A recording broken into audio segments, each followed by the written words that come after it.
Alors, bonjour tout le monde. Merci beaucoup d'être là ce matin. Ce sera une formule condensée de 30 minutes.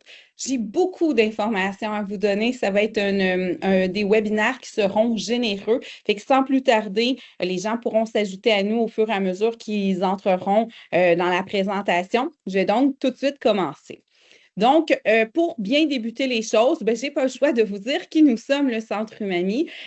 Mon nom à moi, c'est Sophie, mais je représente une très belle équipe qui travaille autour des projets, plein de têtes à réfléchir sur chaque projet où il y a une démarche qui va être faite pour vraiment accompagner les entreprises agroalimentaires. C'est vraiment ça notre objectif. L'idée, c'est d'accompagner au meilleur de ce que nous savons. Et ce que nous faisons de mieux, en fait, c'est deux expertises principales. L'expertise en sensoriel, donc comment bien décrire les produits alimentaires, et l'expertise en recherche consommateur, donc à capter les perceptions des consommateurs, à les inclure dans le développement et dans les réflexions. Et c'est vraiment ça aussi qu'on a fait sur ce projet-là, qui est axé sur l'emballage, c'est-à-dire inclure les consommateurs dans les réflexions que vous pourriez avoir dans la mise en place, le renouvellement, le changement d'un emballage. Fait que l'idée, c'est de voir qu'est-ce que le consommateur en pense, qu'est-ce qu'il en dit.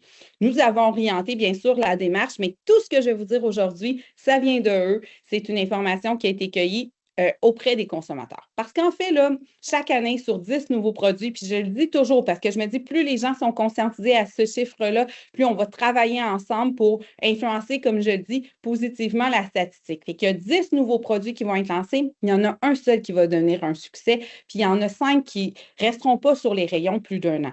Est-ce qu'ensemble, on peut travailler à des facteurs de succès qui vont faire en sorte que le produit va faire augmenter le 1 à un succès sur 10 à peut-être 2 succès sur 10, puis peut-être à permettre aux autres produits qui ne sont pas un total succès de rester quand même sur les tablettes?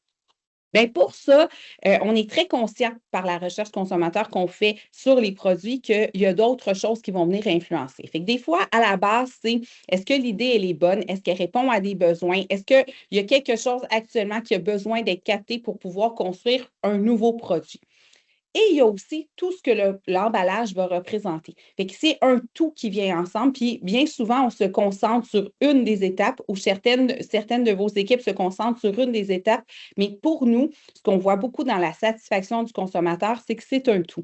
Et plus on va l'intégrer ensemble, plus ça va faire en sorte que les consommateurs vont être satisfaits puis vont faire un petit peu plus de démarchage pour trouver votre produit, vont attendre qu'il soit disponible, vont vouloir faire peut-être d'autres stations de vente que leur station habituelle pour pouvoir le retrouver. Et oui, ça peut faire ça avec les emballages. Et c'est un petit peu ce qu'on voulait essayer de vous rendre les choses accessibles. Je vais résumer dans le fond le projet parce que c'est le premier webinaire qu'on va faire à ce sujet-là. Fait que, ce projet a été rendu possible grâce à l'aide financière du programme Éco-emballage plus administré, comme vous pouvez lire, par le Fonds d'action québécois pour le développement durable. D'ailleurs, on va voir Sophie Labonté qui va vous nous dire quelques mots à la fin du webinaire. Et c'est aussi appuyé par, bien sûr, le ministère de l'Agriculture, des Pêcheries et de l'Alimentation, le MAPAC. Puis l'idée dans tout ça, c'est de rendre accessible par le transfert de connaissances, de l'information que des grandes entreprises peuvent se payer. Fait que de vous rendre accessible à tous ces belles informations-là. Qu'est-ce qu'on a fait? En fait, on a recueilli les attentes et les perceptions des consommateurs.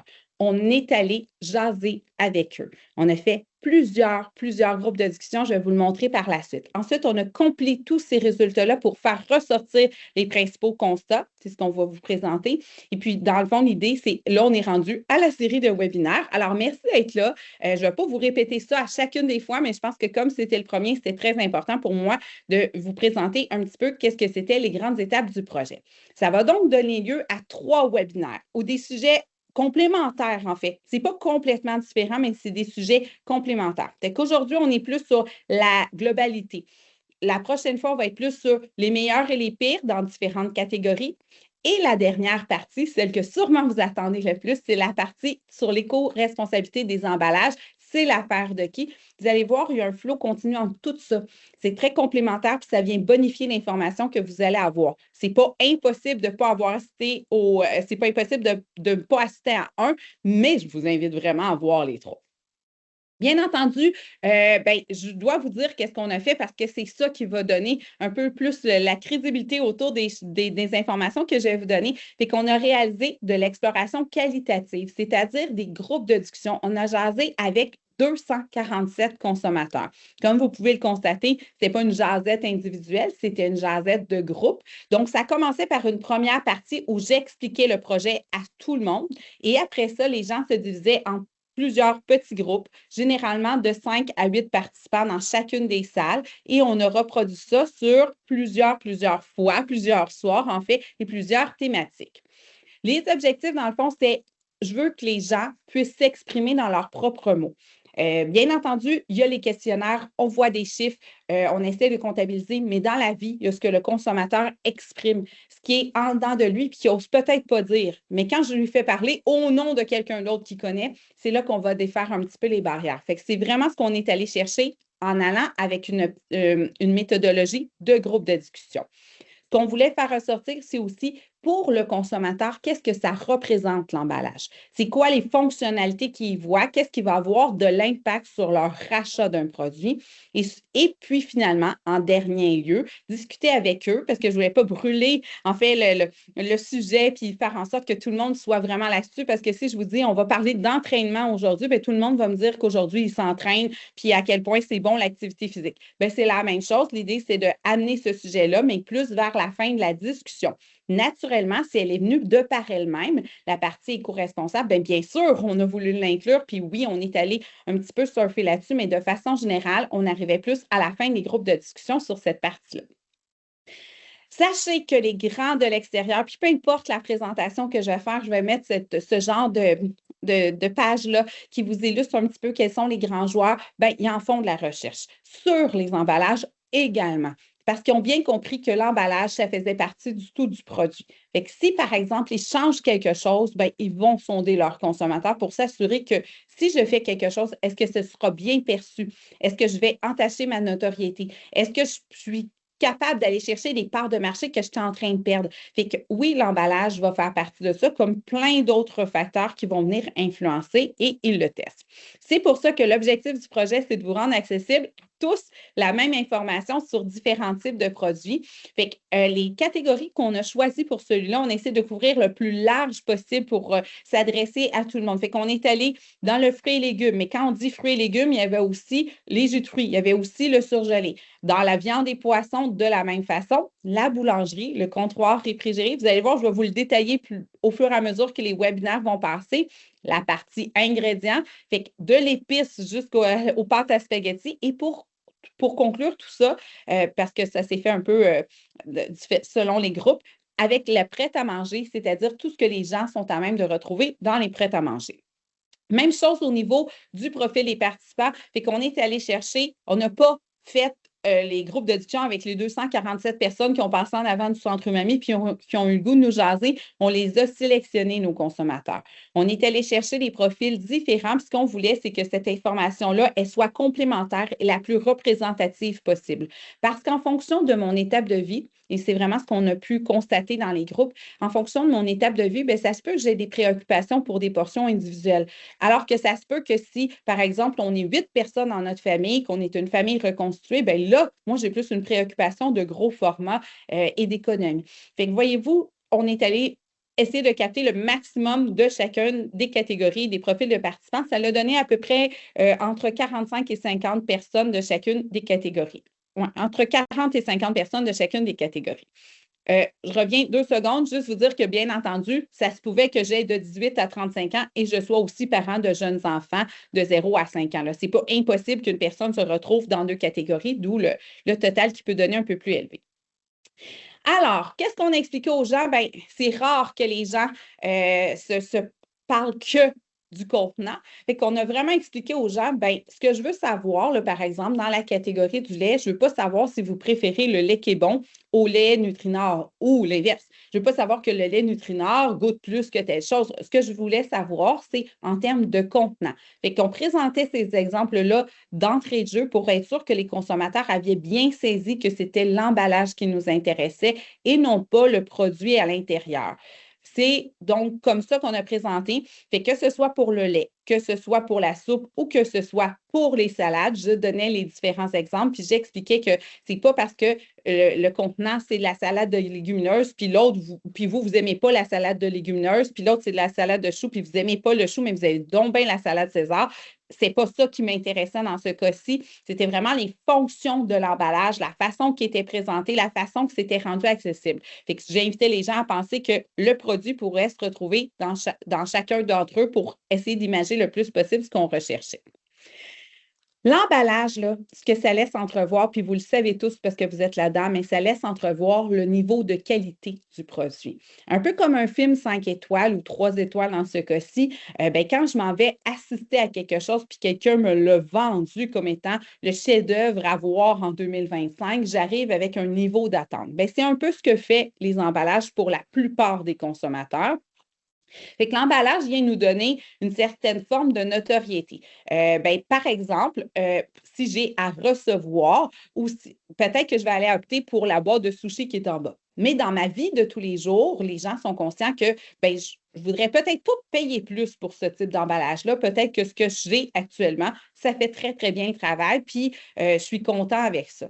Fait que dans différentes catégories, les consommateurs sont à même d'identifier juste par leur contenant, juste par la présentation, les produits qui vont appeler d'exception. Donc, je reçois, je veux faire plaisir à quelqu'un, c'est ce que je vais offrir, ou je veux me faire plaisir, parce que dans le cas du yogourt Liberté, c'est probablement plus me faire plaisir que faire plaisir à quelqu'un. À l'opposé de ça, on retrouve les emballages que les gens vont associer aux produits bon marché. Et le produit bon marché, encore plus actuellement que ça a toujours été ça, en fait, dans la vie, mais encore plus actuellement, je pense qu'on ne vous apprend rien si je vous dis que c'est une préoccupation majeure. Fait qu'assurément, des emballages qui sont associés à ça. De leur visuel, mais aussi de leur fonctionnalité. Produits de la vie de tous les jours, c'est ce que les gens ont dit qui se retrouvait le plus dans leur panier. Fait que c'est un visuel, un emballage qui fait très bien le travail et à l'inverse, pour des besoins spécifiques. Fait que je suis conscient que la partie emballage, ou du moins le format, va venir influencer mon besoin spécifique. On a mis le sac de frites de cantine parce que c'est un besoin spécifique. J'ai peut-être un besoin de réconfort, j'ai peut-être un besoin de retrouver ma nostalgie, fait que c'est dans cette catégorie-là aussi qu'on l'a placé. Au niveau des. Fait que là, on arrive dans la catégorie, je reviens ici, on arrive dans la catégorie irritant et attrait. On essaie de regrouper l'information pour vous illustrer les faits que les consommateurs ont nommés. Fait que je vous rappelle que dans cette section-là, on est sur l'ensemble des emballages pour, de façon générale, faire ressortir les choses. Fait que c'est pas propre à une catégorie, c'est pas propre à un type d'emballage, c'est la perception qu'ont les consommateurs par rapport aux emballages. Donc, de façon générale, les participants, je commence par le négatif. Inquiétez-vous pas, il va y avoir autant de positifs qu'il y aura de négatifs. C'est-à-dire, c'est beaucoup intense ton négatif. Donc, les participants n'aiment pas que les emballages soient à demi vides et avoir l'impression d'acheter de l'air. C'est une grande frustration chez eux. On a à penser aux chips, aux encavures des biscuits, aux boîtes de crevettes ou peu importe quoi que j'ouvre, puis il y en a juste la moitié. Fait que ça, pour les consommateurs, c'est très choquant. Ensuite de ça, dans la catégorie frais, mais qui peuvent se conserver sur une plus longue période. Les consommateurs ne comprennent pas les durées de vie prolongées. Ils ont l'impression que ce sont des additifs. Donc, ce qu'on est allé valider avec eux, c'est est-ce que ça se pourrait que ce produit-là se retrouve parce qu'il y a eu des traitements, parce que l'emballage permet de préserver la qualité organoleptique des aliments. Et ça se pourrait-tu que ce produit-là, ben, ce n'est pas dans la prochaine semaine que j'ai besoin de le manger. Dans la tête des gens, si on se retrouve dans la catégorie frais, ils ne comprennent pas, quand ils voient la date de péremption, ils ne comprennent pas ce qui s'est passé pour que ça puisse donner ça. Fait que juste vous dire qu'il y a une incompréhension sur qu'est-ce qui a pu se passer. Impression que le produit est suremballé, c'est-à-dire qu'il y a plusieurs types d'emballage avant d'arriver au produit. Ça dépend des gens parce qu'ils sont très conscients, les gens qui achètent ça.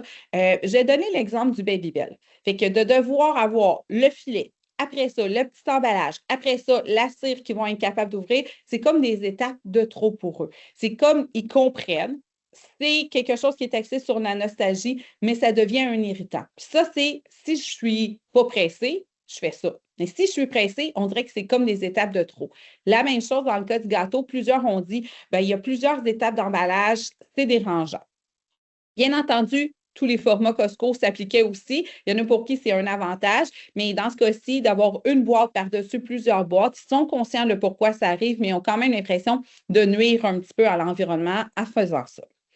Certains emballages demanderaient un cours pour être capable de les ouvrir correctement et être en mesure de les refermer. Encore une fois, là, je vous dis ce que les consommateurs ont dit. Ils trouvent ça très frustrant d'avoir l'impression de rater leur coup. À retenir, OK? Plusieurs types d'emballages pour les consommateurs, c'est un défi. Vous, quand vous le faites, quand vous dites que les consommateurs vont savoir comment le faire, mais comment le déballer, comment pas faire de dégâts, mais pour plusieurs consommateurs, c'est un défi. Comme que moi, j'arrive dans un autre secteur, bien, je rencontre des défis, bien, eux aussi, c'est la même chose. Je vais vous donner les exemples. La fameuse boîte de lait en carton, il y a tous ceux qui comprennent comment ça marche, puis il y a tous ceux qui font à coup sûr un dégât quand ils essayent de l'ouvrir.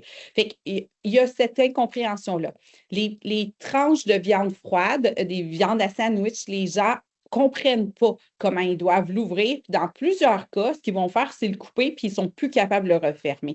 Fait que aidez vos consommateurs en mettant une petite mention, ça se déchire, en mettant un petit ciseau, en expliquant de où ça doit passer, aidez-les à comprendre parce que plus vous les aidez, plus ils se sentent compétents et plus ils sont à même de le refaire une deuxième fois. On poursuit. Selon l'étape de vie, le niveau de motricité fine, l'appréhension, la force, plusieurs consommateurs sont déçus de ne pas être en mesure d'ouvrir eux-mêmes. Dans un premier temps, les gens nous parlent de leurs enfants pour ensuite nous parler de leurs parents qui ont cette difficulté-là, pour ensuite avouer qu'eux-mêmes, ils ont des fois de la difficulté. Fait quand il y a une très, très grande résistance, comme par exemple, je pense que tous les professeurs à qui on a parlé, ils nous ont parlé des tubes qui avaient de la difficulté à ouvrir. Puis je ne l'ai pas mis ici parce qu'il s'en vient dans vraiment pas long, mais la fameuse coupe de fruits qui éclabousse partout, c'est un défi. La même chose du côté du pot d'olive. Est-ce qu'il y a moyen d'expliquer des petites techniques? Est-ce qu'on pourrait donner des trucs aux gens pour arriver à le faire eux-mêmes? Ils ont tout un truc qu'ils essayent d'expliquer, mais ils ont tout aussi une petite frustration de ne pas toujours réussir malgré l'élastique, malgré le linge, malgré peu importe ce qu'ils utilisent. Et finalement, la crème glacée Quaticook, plusieurs nous ont mentionné que c'est difficile de retirer la bandelette autour de le casser, qu'il n'y avait pas la force pour le faire. Puis je pense que le ketchup, vous savez tous pourquoi ils m'ont dit ça. On poursuit. L'ouverture de l'emballage qui cause des dégâts et parfois des pertes du produit. C'est le cas du lait, soit que tantôt je parlais du lait en carton, le lait comme ça en sac, c'est un défi pour plusieurs personnes. Il y en a qui l'ont acheté pendant un certain temps, ils reviennent avec ça, ils ne savent plus comment l'ouvrir. La farine. La farine, c'est frustrant pour plusieurs personnes. Et le fameux, je vous ai parlé de la coupe de fruits déjà, le fameux petit jus qui t'insère la paille puis que tout le jus sort de l'extérieur, c'est des petites choses comme ça où, je ne sais pas, vous qui travaillez en emballage, comment on pourrait améliorer ça, mais assurément, il y a du travail à faire pour les consommateurs. Contenant qui ne permet pas de récupérer l'entièreté du produit. Je ne sais pas si vous suivez des groupes, là, mais des fois, il y a des groupes de gens économes, puis là, ils ouvrent le contenant, puis ils grattent à l'intérieur. Tu sais, tout le monde nous a dit un peu sa technique pour aller chercher le maximum. Mais il y a comme toujours une frustration si on a l'impression d'en laisser. Ils se disent, je paye déjà assez cher pour mes produits. Quand je ne suis pas capable de tout récupérer, il y a une frustration reliée à ça. J'arrête bientôt avec les frustrations. On arrive aux emballages pas suffisamment rigides ou incomplets qui ne permettent pas de protéger durant le transport. Fait que s'il y a un trou dans ma viande, si par exemple quelqu'un risque d'avoir touché mon pain de son extrémité ou qu'il se soit cassé parce qu'il n'était pas recouvert au complet, ou si les fraises sont tombées dans mon panier, je n'ai pas compris ce qui s'est passé puis je suis comme déçue un peu de ça. Et l'ouverture qui peut se briser pour influencer la durée de vie, les pâtes qui revolent partout, le bicarbonate de soude, je suis supposée faire quoi avec ça? Même chose du côté de la cassonade et le sac qui ne se referme pas. Plusieurs consommateurs ont mentionné ces exemples-là. Enfin, le positif. Avoir l'impression de ne pas payer pour un surplus d'emballage, avoir l'impression que le produit est de qualité juste et bon. Il y a quelque chose autour de la notion de prix que si tout a l'air d'être trop premium, ça ne fonctionnera pas. Fait que le fameux filet à légumes, pour eux, c'est comme j'ai pas trop investi là-dessus, ça fait le job. Ensuite de ça, le pain, le sac à pain, ils savent le réutiliser de toutes les façons. Et le pot de yogourt, ça aussi, semble être identifié comme un produit qui correspond bien aux attentes. Pardon. Emballage bien rempli, ne causant pas de dégâts à l'ouverture. C'est important, je vous l'ai dit tantôt, il y a une frustration si ça déborde. Fait qu'assurément, au niveau de la force que vous allez avoir à le faire, on était étonnés parce qu'il y a des gens qui nous ont dit le feta, mais pour certains membres de l'équipe, c'était comme, ben moi, je vis toujours l'inverse. J'imagine que certaines entreprises qui font attention pour que quand je retire les choses, je sois plus en mesure de bien retirer. Fait que de causer un dégât, toute forme de perte d'un produit alimentaire est frustrant. Boîte de catégorie similaire, de taille similaire, avec un entreposage parfait dans l'armoire.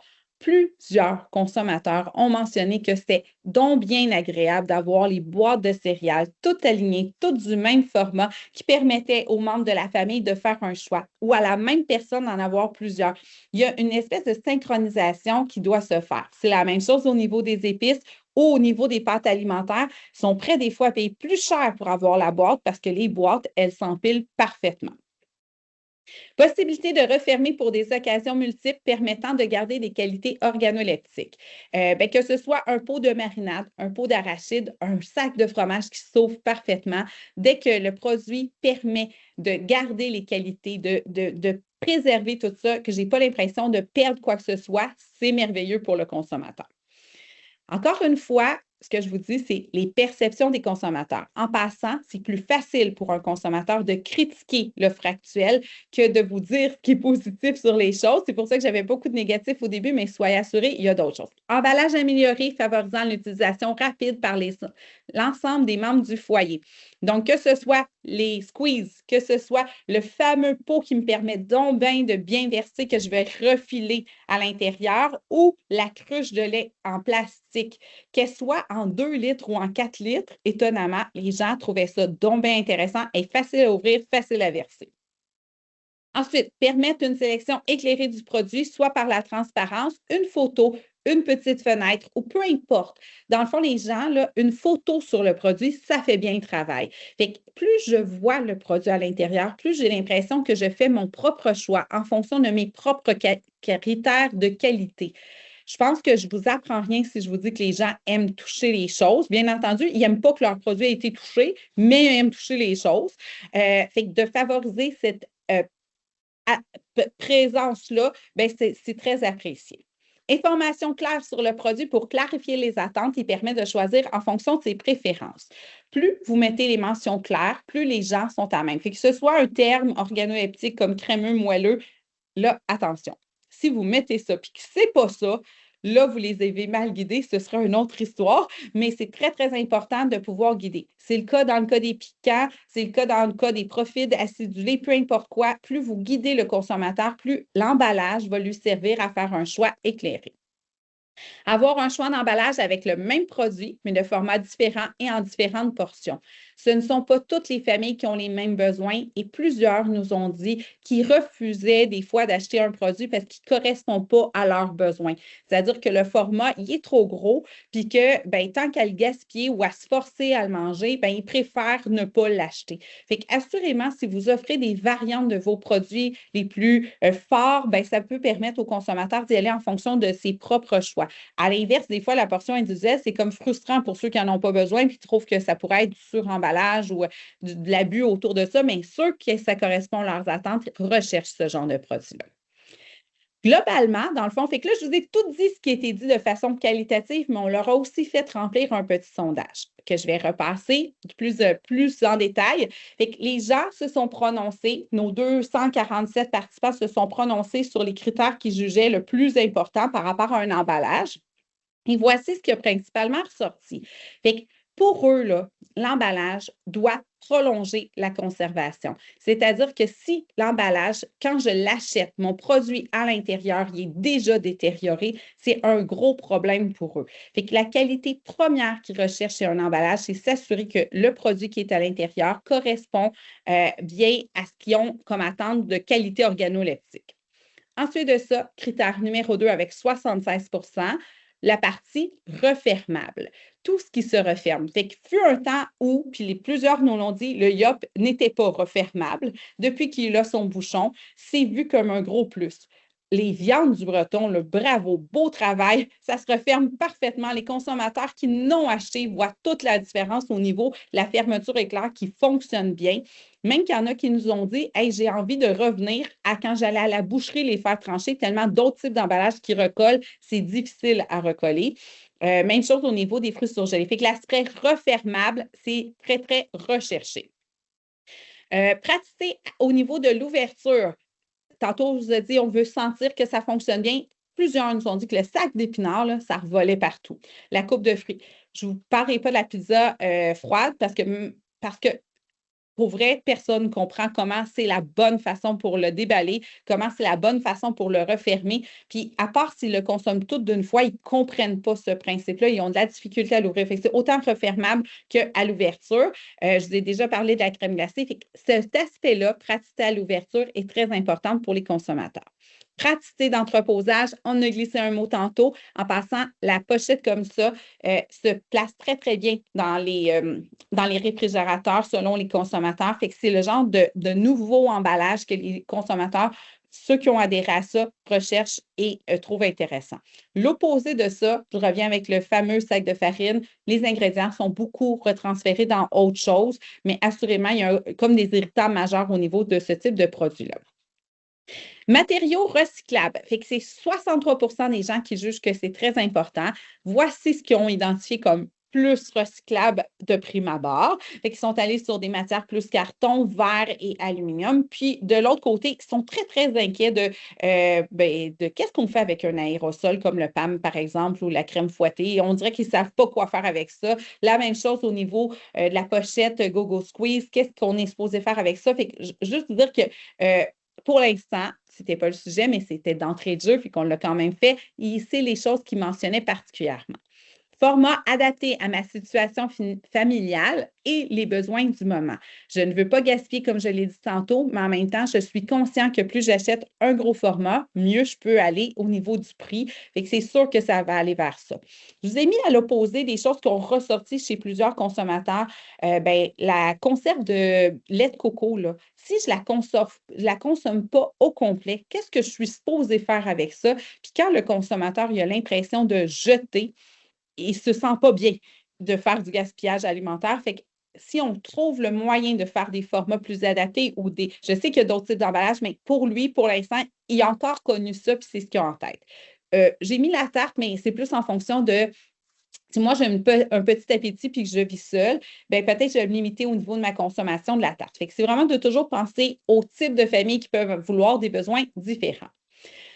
Les gens qui ont répondu de 26 à 50 fait qu'on commence par les plus élevés en haut, fait que matériaux de qualité. Pour certains produits, ça fonctionne. Fait que voyez-vous, vu que c'est l'ensemble des produits qui se retrouvent comme à mi-chemin dans 50 Ensuite de ça, réutilisable. Plusieurs nous ont dit réutiliser leurs choses. On va arriver à cet aspect-là dans un autre webinaire, bien entendu, et beaucoup d'informations disponibles et un look distinctif. Assurément, on achète aussi avec les yeux. Le look distinctif permet de faire comme un petit accroche-l'œil. Se retrouve dans les dernières positions avec 25 et moins, un beau visuel, le look épuré, le look similaire. C'est sûr que si tout le reste fonctionne, puis qu'en plus j'ai tous ces aspects-là au niveau du visuel, j'ai comme de rajouter quelque chose de vraiment wow au reste. Mais si tout le reste ne fonctionne pas, puis que j'ai ça, c'est pas ça qui va venir changer comme la différence. Fait que c'est là où il y a certains critères pour le consommateur qui sont différents. J'arrive vers la fin. Je vais avoir peut-être une ou deux questions que je vais pouvoir prendre et surtout passer la parole à Sophie Labonté. Fait que si jamais vous avez des questions précises, je vais peut-être en prendre une ou deux pour bien respecter ma demi-heure. Juste vous répéter à quel point l'emballage, ça fait partie du produit et de sa satisfaction. Ce sont les yeux des consommateurs qui se sont prononcés sur différents types d'emballage. On va en voir plus pour chacune des catégories et plus sur leur perception de l'éco-responsabilité vers la fin. Vous allez être très content d'apprendre à quel point les consommateurs veulent être renseignés pour faire des choix éclairés et vous faites partie des solutions. Votre produit peut être appelé à se distinguer parce qu'ils ont bien compris quelque chose. Rappelez-vous le facteur que j'ai dit d'entrée de jeu. Les consommateurs veulent faire des bons choix. Ils veulent bien réussir, ils veulent bien que le produit fonctionne bien, mais que l'emballage fonctionne bien aussi. Si tout ça va ensemble, assurément, vous pourriez avoir une longueur d'avance sur d'autres produits. Et plusieurs nous ont dit payer plus cher pour certains types d'emballage qui leur permet d'avoir la satisfaction qu'ils recherchent. Plus cher étant peut-être pas 1 $ par produit, bien entendu, mais étant une marge de manœuvre autour de ça. Est-ce que je passe tout de suite à Sophie Labondé ou j'ai des questions? J'ai pas de questions. Sophie, si tu es d'accord, j'arrêterai ma présentation. Et avant de passer la parole à Sophie, désolée, juste vous répéter qu'il y a 2 autres webinaires. C'est les prochaines dates. Si vous ne pouvez pas être là, vous pouvez envoyer quelqu'un d'autre de votre équipe. Sinon, bien entendu, ils vont être enregistrés. Et c'est donc le mardi le 9 décembre, donc dans quelques jours seulement, qu'on pourrait se revoir pour la suite où on verra les meilleurs et les pires emballages. Là, j'arrête de dire que je vais vous présenter Sophie. Je vous la présente immédiatement. Merci, Sophie, d'être là et de venir parler du programme rapidement avec nous. Bonjour tout le monde, merci beaucoup Sophie. Toujours intéressant ce que vous amenez au niveau des consommateurs. Donc, sachez que le programme Éco-emballage est très fier d'appuyer ce beau projet. Je me présente, Sophie Labonté, analyste en développement durable. Donc, je prends simplement 1 à 2 minutes là, pour vous dire qu'il y a beaucoup de programmes encore au FAQDD qui peuvent vous aider, vous appuyer dans votre démarche de toutes sortes de soutiens éco-responsables. Donc, n'hésitez pas à nous contacter au faqdd.qc.ca. Sachez que le programme Éco-emballage est toujours disponible jusqu'au 15 décembre. Vous pouvez déposer. Par contre, sachez que les délais sont très courts, là, étant donné que le programme se termine très bientôt. Donc, tous les projets devront être terminés en date du 1er février 2026. Mais si vous avez des inquiétudes ou vous avez même des idées à m'apporter, sachez que je suis là pour vous accompagner pour Éco-emballage. Si vous souhaitez en apprendre davantage sur des projets un peu comme celui d'aujourd'hui, sachez qu'on a plus d'une quinzaine de projets qu'on a subventionnés en soutien au transfert de connaissances pour vous aider à bien comprendre l'éco-conception.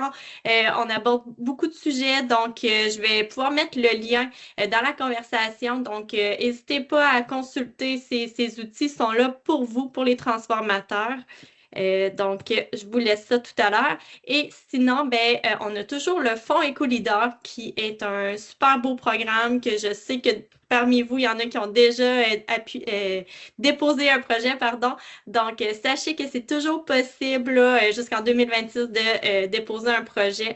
Donc, dès que vous avez adopté des pratiques d'affaires éco-responsables ou d'améliorer des technologies propres au niveau de votre entreprise, ce fonds est super intéressant.